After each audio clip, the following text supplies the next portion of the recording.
Kagagaling lang sa Thailand ni Catherine Bernardo, and after a week, si Alden Richards naman ang lumipad pa Bangkok, Thailand.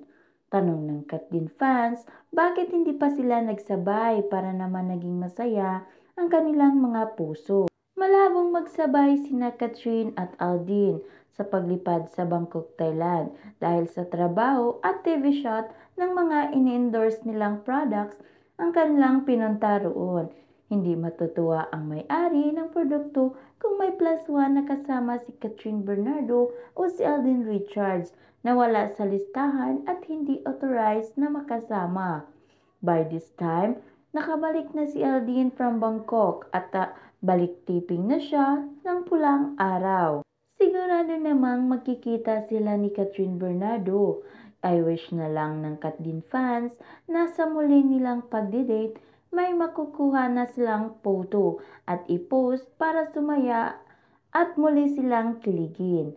Actually, makikita ng fans na magkasama sina Alden Richards at Catherine Bernardo kapag tinanggap ang award nilang box office hero sa gaganaping The 7 Day Disc Awards sa July 7.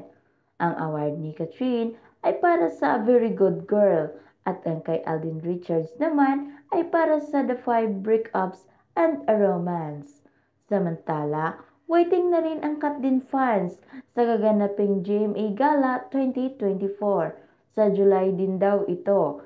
Kapag dumating si Aldin na kasama si Catherine, kumpirmadong daw yun na sila na at hindi na lang sila basta-basta may mutual understanding o MU. Siguradong hindi lang fans ang mag-aabang kung sino ang date ni Alden Richards sa nasabing event na pwedeng umattend ang kapamilya actress. Samantala, Alden Richards nagpaliwanag sa pagsigaw sa MOA. Na-interview na si Alden Richards at tinanong kung di ba siya apektado sa bashing na nakuha dahil sa galit hosting style niya sa kakatapos lang ng Miss Universe Philippines Coronation Night 2024. Hindi nga siya apektado at nakangiti pa nga. Kinukumpal raw niya ang mga hosting niya at kasama na ang pagiging host ng Miss Universe Philippines.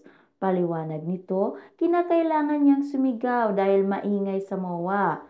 Nagsisigawan ang mga supporters ng mga candidate at kung mahina nga naman ang boses niya, hindi siya maririnig. Sa ingay na dala nitong pag-host niya ng MUPH for the second time, siguradong siya uli ang kukunin ng franchise holder nitong Inspire Philippines Holding Incorporation na mag-host next year. Aabangan uli kung paano siya mag-host. And speaking of Aldin, worth 2.6 million pala daw ang Rolex Date 40 wristwatch na suot nito sa kanyang pag-host. Hindi pa napresyuhan ang isa pang relos na suot niya ng isang Patek Philippe na initerno niya sa white tuxedo.